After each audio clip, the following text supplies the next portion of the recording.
வணக்கம் தமிழா, வாழ்க வளமுடன். இன்றைக்கி நம்ம வீடியோவில் பார்க்க போகிறது பாலக் சப்பாத்தி தான். இதுக்கு நம்ம ஒரு கட்டு பாலக்கீரை எடுத்திருக்கோம். அதுக்கப்புறமா ஒரு 20 சப்பாத்தி ஆகிற அளவுக்கு கோதுமை மாவு எடுத்திருக்கோம், உப்பு எடுத்திருக்கோம். அதுக்கப்புறமா கொஞ்சமாக நம்ம வந்துட்டு சீரகம் எடுத்திருக்கோம், ஒரே ஒரு பச்சை மிளகா, 2 பூண்டு, ஒரு சின்ன துண்டு இஞ்சி எடுத்துருக்கோம். இதுக்கு நம்ம முதல்ல என்ன பண்ணணும்னா, நல்லா கொதிக்கிற தண்ணியில் பாலக்கீரையை போட்டு ஒரு 2 நிமிஷத்தில் எடுத்துடணும். எடுத்துட்டு இந்த பாலக்கீரையை அதை எடுத்தால் இந்த மாதிரி தண்ணியோட சாகியாக வரும். அந்த ஸ்டேஜில் வந்து நம்ம ஏற்கனவே எடுத்து வச்சுருக்க பச்சை மிளகா, இஞ்சி பூண்டு போட்டு இந்த மாதிரி பேஸ்ட்டாக அரைச்சி வச்சுக்கோங்க. அதுக்கப்புறமா மாவில் வந்து சீரகம் போட்டுக்கோங்க. சீரகம் வந்து இங்கே ஜீரணத்துக்காக தான் சேர்த்துருக்கோம். தேவையான அளவு உப்பு போட்டுக்கோங்க. சீரகமும் உப்பும் போட்டுட்டு நல்லா பிசைஞ்சிக்கோங்க. பிசைஞ்ச அப்புறமா நம்ம ஏற்கனவே எடுத்து வச்சுருக்கோம் இல்லையா பேஸ்ட், அதையும் ஆட் பண்ணி நல்லா பிசைஞ்சிக்கோங்க. இந்த பேஸ்ட்டில் வந்துட்டு இந்த மாதிரி தண்ணி ஊற்றி கழுவி மிக்ஸி நீங்கள் ஆட் பண்ணிக்கலாம். ஏன்னா இதில் ஃபுல்லாகவே கீரை தான் இதாக இருக்கும். இந்த சப்பாத்தி சூப்பராக க்ரீன் கலரில் இருக்க போகுது.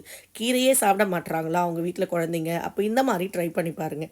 இப்போ நல்லா கடைசியாக எண்ணெய் ஊற்றி இந்த மாதிரி சப்பாத்தி மாவு பதத்தில் பிசைஞ்சிட்டு எப்பயுமே ஒரு டவலை போட்டு மூடி வச்சுருங்க. இல்லைனா காஞ்சி போயிடும். அந்த ஈரத்தன்மையை மெயின்டைன் பண்ணுறதுக்காக தான் நம்ம டவல் போட்டு மூடி வச்சுருக்கோம். இப்போ வந்து இதை வந்துட்டு நல்லா தேய்ச்சிக்கோங்க. நார்மல் சப்பாத்தி மாதிரி நீங்கள் தேய்ச்சிக்கலாம். இங்கே நாங்கள் உங்களுக்கு லேயர் சப்பாத்தி காட்டியிருக்கோம். இந்த மாதிரி தேய்ச்ச அப்புறமா எண்ணெய் விட்டு எப்படி லேயர் மடிக்கிறாங்க பாருங்கள். இந்த மாதிரி லேயர் சப்பாத்தினா சூப்பராக இருக்குங்க டேஸ்ட்டும். ஆனால் எண்ணெய் ஊற்றி இந்த மாதிரி மடிச்சுட்டு திருப்பி தேய்க்கணும். தேய்ச்சிங்கன்னா நல்லா ஒரு ஸ்கொயர் ஷேப்பில் சூப்பராக வரும். எங்கள் வீட்டில் எல்லாருமே இந்த லேயர் சப்பாத்திக்கு பயங்கரமான ஃபேன்ஸ் ஃப்ரெண்ட்ஸ்.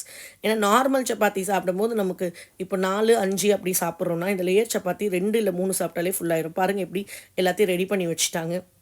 இந்த மாதிரி ரெடி பண்ணி வச்சுட்டு இந்த சப்பாத்தி வந்துட்டு சுட்டு எடுக்க வேண்டியது தான். இது நார்மலாக சுடுற மாதிரி தவா நல்லா ஆன் பண்ணிவிட்டு தவா வந்து நல்லா சூடு ஏறினப்புறம் இந்த சப்பாத்தியை போட்டுட்டு எப்படி தேய்க்கிறாங்க பாருங்கள். தேய்ச்சிட்டு திருப்பி போட்டுட்டு அதுக்கப்புறம் தான் எண்ணெய் ஊற்றணும் ஃப்ரெண்ட்ஸ். முதல்லையே எண்ணெய் ஊற்றாதீங்க. நார்மல் சப்பாத்தியாக எந்த சப்பாத்தியாக இருந்தாலும் திருப்பி போட்டு எண்ணெய் ஊற்றி பாருங்கள். எப்படி புஃப்னு வருது பார்த்தீங்களா? ஸோ சூப்பரான palak chapati ready. Thank you friends.